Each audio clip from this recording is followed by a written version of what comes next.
Welcome to the market money magnet guys. आज यहाँ इस वीडियो में हम बात करने वाले हैं हेल्थ इंश्योरेंस के बारे में।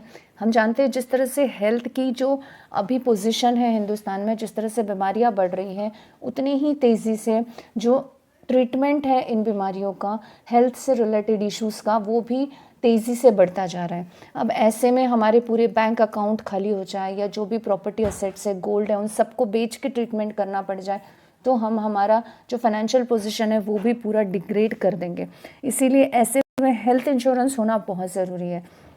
लेकिन कौन सा हेल्थ इंश्योरेंस होना चाहिए, क्या क्या चीज़ें हमें उस हेल्थ इंश्योरेंस में देखनी चाहिए जिसकी वजह से हमारा जो क्लेम है हेल्थ इंश्योरेंस का, वो क्लेम हमें 100% ग्रांटेड मिले और हमारे जेब से हमें किसी भी ट्रीटमेंट के लिए एक्सपेंस ना करना पड़े।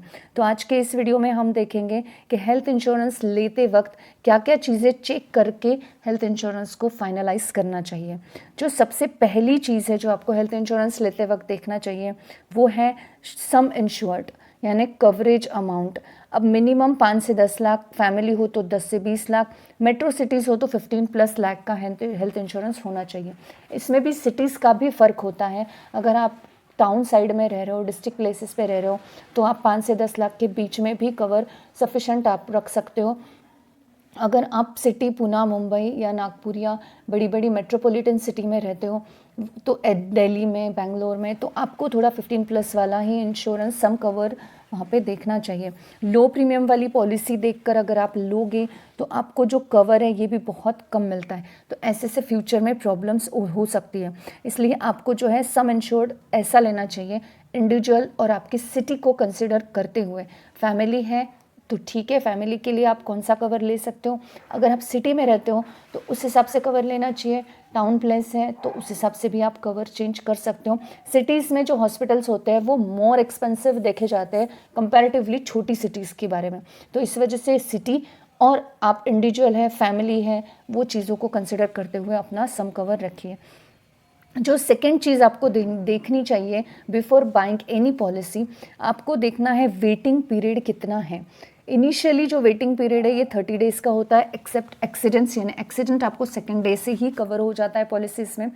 प्री एग्जिस्टिंग डिसीजेस अगर है तो 2 से 4 साल का होता है, यानी ऑलरेडी जो आपको डिसीजेस है जैसे बीपी हो सकता है, शुगर हो सकता है, किडनी से रिलेटेड इशू हो सकता है, हार्ट से रिलेटेड इश्यूज हो सकते हैं, या स्पेसिफिक डिसीज़ हर्निया या कैटरैक्ट जैसे डिसीजेस के लिए भी 1 से 2 साल का होता है। लेकिन ये भी याद रखिए, अगर आप प्रीमियम को थोड़ा बढ़ाते हो तो ये जो 2-2, 3-3, 4-4 साल के वेटिंग पीरियड है इसको मिनिमाइज भी किया जा सकता है 30 डेज़ में भी, लेकिन वहाँ आपका प्रीमियम बढ़ जाता है। अगर कोई बीमारी है ही नहीं और पूरा हेल्दी पर्सन है, 25 से 35 के बीच में है, तो शॉर्ट में याद रखिए नो वेटिंग पीरियड वाली या शॉर्ट से शॉर्ट वेटिंग पीरियड वाली पॉलिसी को चूज़ करना चाहिए। जो तीसरी चीज़ आपको देखनी चाहिए, वो तीसरी चीज़ आपको कैशलेस हॉस्पिटल नेटवर्क देखना चाहिए कि क्या आपके सिटी में वो हॉस्पिटल्स ऐसे अवेलेबल है उस पॉलिसी के अंडर जो कैशलेस एक्सेप्ट करते हो, कैशलेस फैसिलिटी अवेलेबल है या नहीं, ये जानना आपके पॉलिसी के लिए बहुत ज़रूरी है। बड़ी बड़ी कंपनियों का जनरली कैशलेस नेटवर्क अच्छा होता है। अब अगर आप टाउन प्लेस में रह रहे हो किसी, तो आपके डिस्ट्रिक्ट प्लेस में वो कैशलेस हॉस्पिटल्स अवेलेबल है या नहीं, ये आपको देख लेना चाहिए। अगर बड़ी सिटीज़ में रहते हो तो कोई प्रॉब्लम नहीं है, मेट्रोपॉलिटन सिटीज़ में भी बहुत सारे कैशलेस हॉस्पिटल्स अवेलेबल होते हैं। लेकिन टाउन प्लेस वालों का ये दिक्कत होता है, तो आपको वो देख लेना चाहिए कि हमारे टाउन से जो भी डिस्ट्रिक्ट प्लेस नज़दीक है, एटलीस्ट उस डिस्ट्रिक्ट प्लेस में कैशलेस हॉस्पिटल्स अवेलेबल है भी या नहीं। बहुत बार जो भी ब्रोकर से आप पॉलिसी लेंगे, वो ब्रोकर आपको बातों में भी घुमाते हैं कि हाँ कुछ हॉस्पिटल्स में नहीं है, कुछ हॉस्पिटल्स हो सकते हैं। तो ये चीज़ों के लिए आपको डायरेक्ट उनसे पूछना है कि कैशलेस हॉस्पिटल आपके कितने हैं, कवर्स जो आपका कैशलेस हॉस्पिटल जो आपके हैं ये कितने नए ओपन हुए हैं या आप कितने प्रोवाइड करेंगे। हो जाएगा, ठीक है, ये बातों पे रिलाई नहीं करना है। एग्जैक्ट आपको देखना है कि आपके टाउन प्लेस, डिस्ट्रिक्ट प्लेस पे कैशलेस है या नहीं है। इसके अलावा आपको जो फोर्थ एंड मोस्ट इम्पॉर्टेंट चीज़ देखना है, रूम रेंट लिमिट। ये हिडन ट्रैप होता है।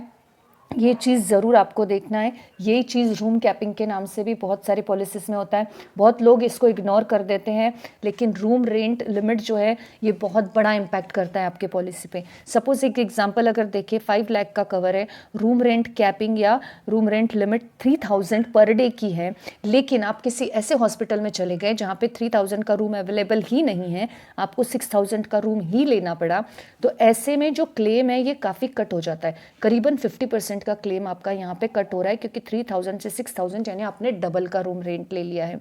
तो बेस्ट होगा कि नो रूम रेंट लिमिट या नो रूम रेंट कैपिंग वाली पॉलिसी आपको चूज़ करनी चाहिए। जो नेक्स्ट चीज़ आपको देखनी चाहिए before buying any health insurance, वो होता है को पेमेंट क्लॉज। अब ये को पेमेंट क्लॉज जो है, इस चीज़ को ब्रोकर बहुत अच्छे से रिप्रेजेंट करते हैं कि आपका जो प्रीमियम है सपोज टू बी 3000 रुपीज़ है, और ये 3000 आपको न भरते हुए आपको सिर्फ यहाँ पे 2500 ही भरना पड़ेगा, और बाकी जो 500 है ये आपको डिस्काउंट मिल रहा है, या 700 आपको डिस्काउंट मिल रहा है, या 800 हमको डिस्काउंट मिल रहा है। लोग उस टाइम पे वो चीज़ को एक्सेप्ट कर लेते हैं कि हमें डिस्काउंट मिल रहा है, बट एक्चुअली वो होता है को पेमेंट क्लॉज। यानी को पेमेंट यानी आपको बिल का कुछ परसेंट जो है ये खुद को देना पड़ेगा। अगर एग्जाम्पल की बात करें, 20% का को पेमेंट अगर आपने किया, तो 1 लाख का अगर आपका बिल है तो 20,000 आपको पे करना पड़ेगा, आपकी इंश्योरेंस कंपनी नहीं पे करेगी। और ये चीज़ आपको प्रीमियम में वो चीज़ कट होकर दे देते हैं कि भाई प्रीमियम आपको इतना % का कम भरना पड़ रहा है, लेकिन प्रीमियम के बदले आपको ये को पेमेंट लागू हो जाता है। तो हमेशा ऐसी पॉलिसी देखिए जिसमें ज़ीरो को पेमेंट पॉलिसी है, यानी आपको कोई पैसा नहीं देना पड़े, पूरा क्या पूरा पैसा आपका हेल्थ इंश्योरेंस कंपनी दे। जो नेक्स्ट एंड 6 नंबर का पॉइंट है वो है claim settlement ratio.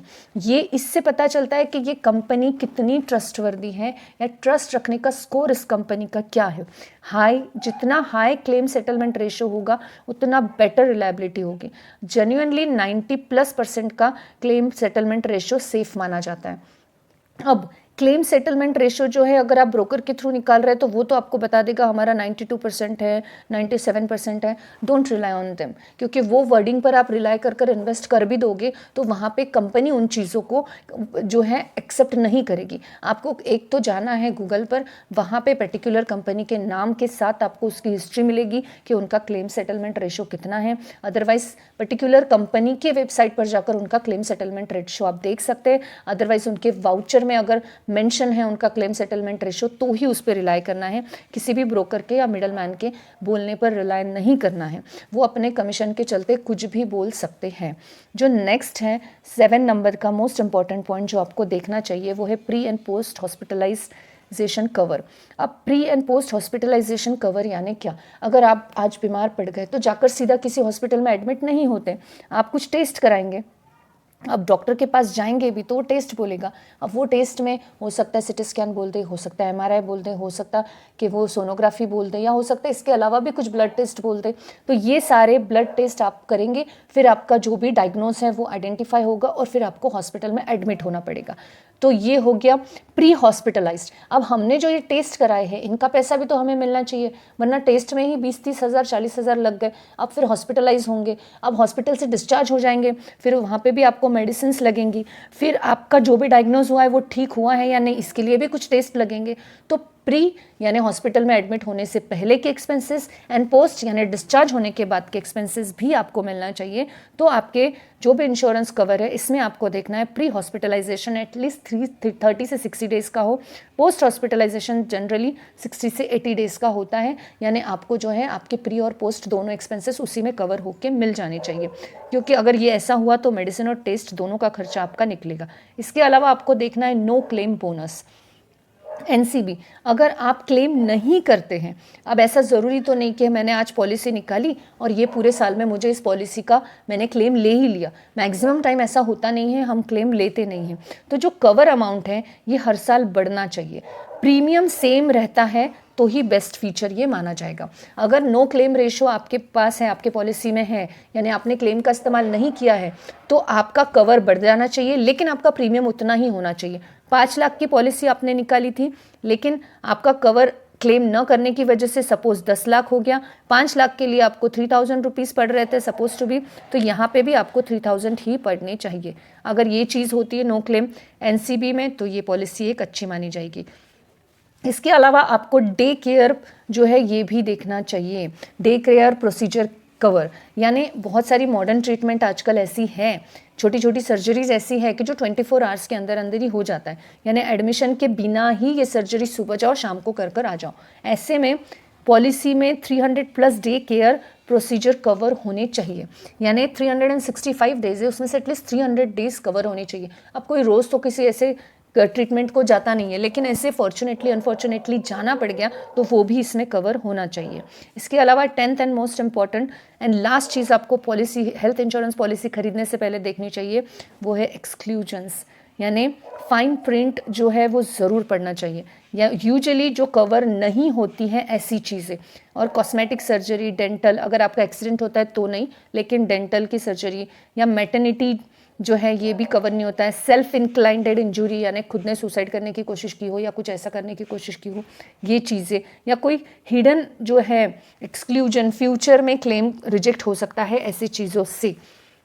Before buying health insurance ये सारी चीज़ें आपको अपने हेल्थ इंश्योरेंस कंपनी में चेक करनी चाहिए। बोनस टिप की अगर मैं बात करूं तो बोनस टिप में मैं आपको इतना ही बोलना चाहूँगी, इंडिविजुअल आप पॉलिसी ले रहे हो या फैमिली फ्लोटर ले रहे हो, पहले ये चीज़ को आप पूरी तरह से डिसाइड करो। सिंगल पर्सन है तो इंडिविजुअल प्लान आप ले सकते हो, फैमिली है यानी पेरेंट्स और स्पाउस तो फैमिली फ्लोटर ज़्यादा बेहतर होता है और कॉस्ट भी बहुत इफेक्टिव इसमें देखने को मिलती है।